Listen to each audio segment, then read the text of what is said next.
আমি রুমে বিশ্রাম নিতে গিয়ে শুয়ে পড়লাম। হঠাৎ মনে হলো কেউ আমার পাশে শুয়ে আছে।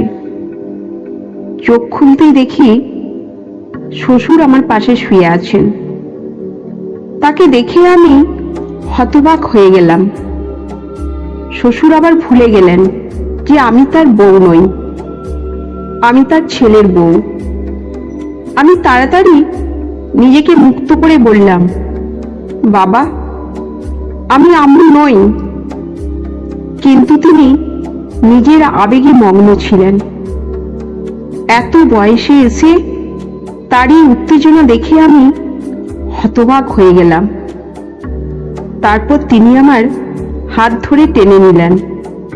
তারপর শ্বশুর বললেন, আমি তোমার সৌন্দর্য দেখে মুগ্ধ হয়েছি। আমি বললাম, বাবা, আপনি কি করছেন?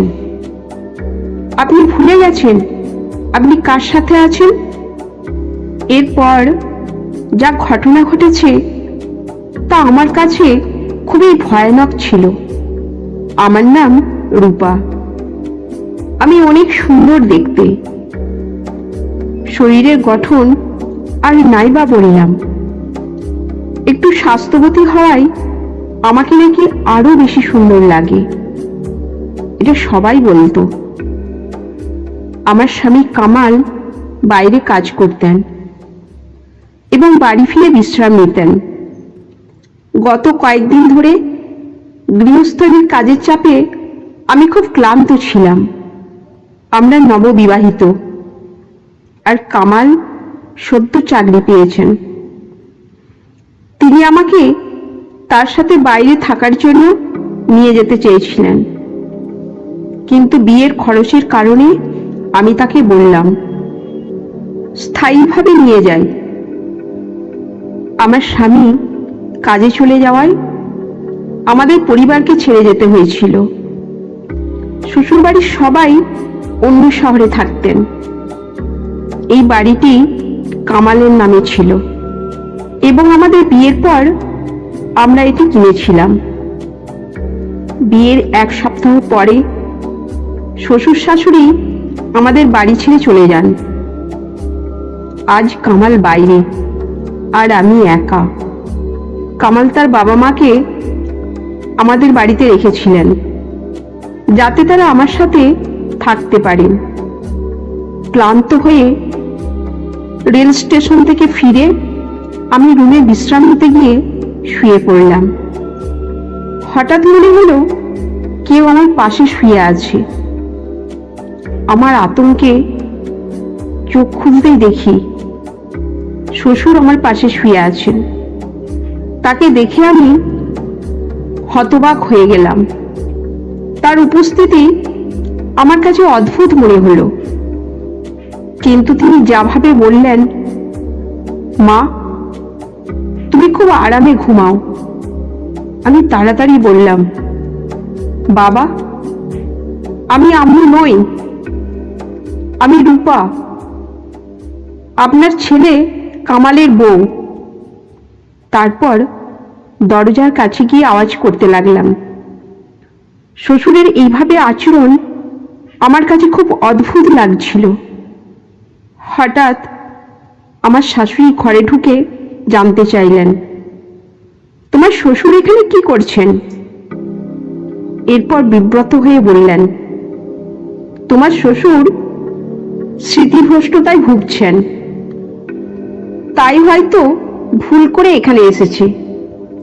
আমি তখনই স্বস্তি পেলাম, যা আমার কাছে ভয়ানক ছিল। কিন্তু আমার শ্বশুর স্মৃতিভ্রষ্টতার কারণে ভুল করে আমার ঘরে এসেছিলেন। আমি দরজা বন্ধ করিনি, কারণ আমরা দুজনেই এই বাড়িতে একা থাকতাম। আমি আবার শুয়ে পড়লাম, কিন্তু ঘুমাতে পারছিলাম না। আমার স্বামী এখন বাইরে থাকে, তাই আমাকে শ্বশুর শাশুড়ির সাথে থাকতে হয়। প্রায় 2-3 মাস ধরে আমি একাই ছিলাম।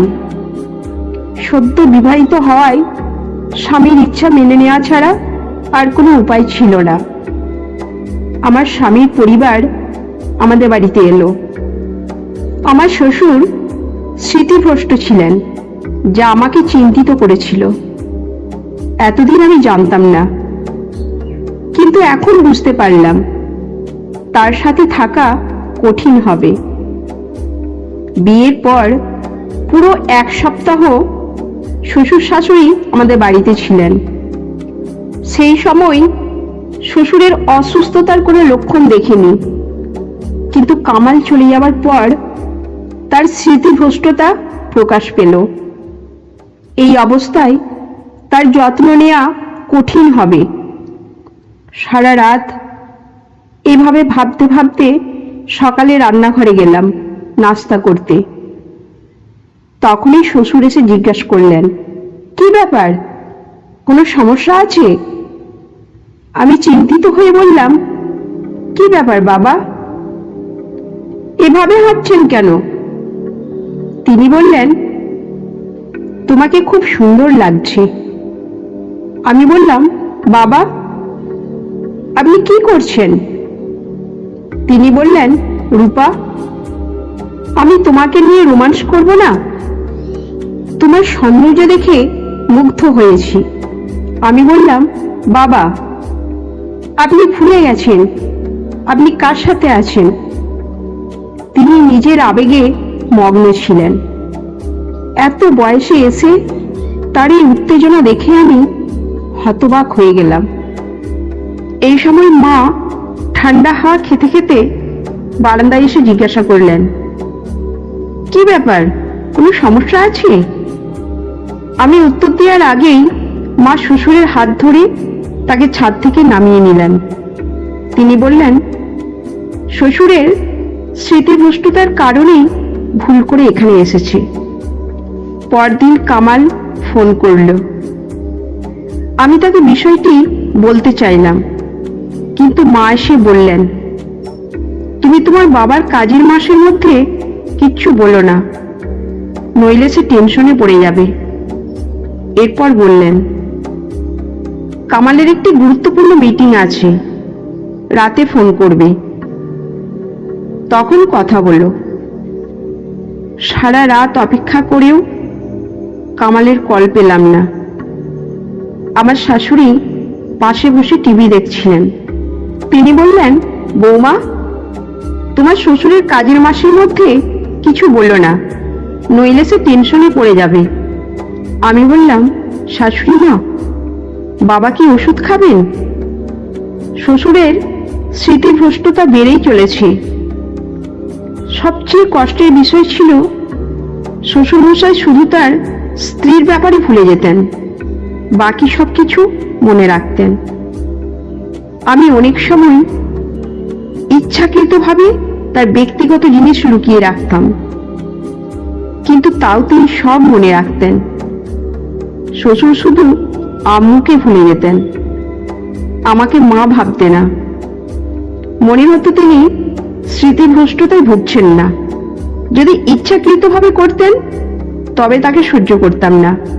স্বামীর চলে যাওয়ার পরে 3 মাস অনেক কষ্টে শ্বশুর শাশুড়ির সাথে কাটিয়েছি। রুমের দরজা বন্ধ করে ঘুমাতাম এবং সারাদিন মুখোমুখি না হওয়ার চেষ্টা করতাম। একদিন দুপুরে তালা লাগাতে দেখলাম দরজাটা ভাঙা।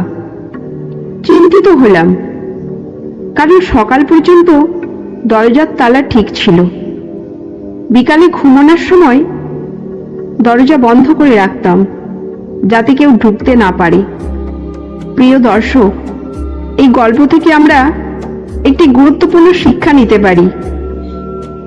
পরিবারের সদস্যদের প্রতি যত্নশীল এবং সম্মানজনক আচরণ অত্যন্ত জরুরি। মানসিক অসুস্থতা থাকলে বিশেষভাবে ধৈর্য ও সহানুভূতি প্রদর্শন করা উচিত। বাড়িতে নিরাপত্তা ও সচেতনতা বজায় রাখা, বিশেষ করে বয়স্ক সদস্যদের সাথে আচরণের ক্ষেত্রে গুরুত্বপূর্ণ। সম্পর্কের প্রতি ভালো যোগাযোগ ও মূল্যায়ন একে অপরকে বুঝতে সাহায্য করে এবং সম্পর্ককে শক্তিশালী করে। আমাদের প্রতিটি পদক্ষেপ আমাদের ভবিষ্যৎ গড়ে তোলে। সাবধান থাকুন এবং আপনার পরিবার ও সম্পর্কের মূল্যায়ন করুন। এই গল্পটি কেমন লেগেছে জানাতে ভুলবেন না এবং আমাদের চ্যানেল সাবস্ক্রাইব করতে ভুলবেন না। ধন্যবাদ।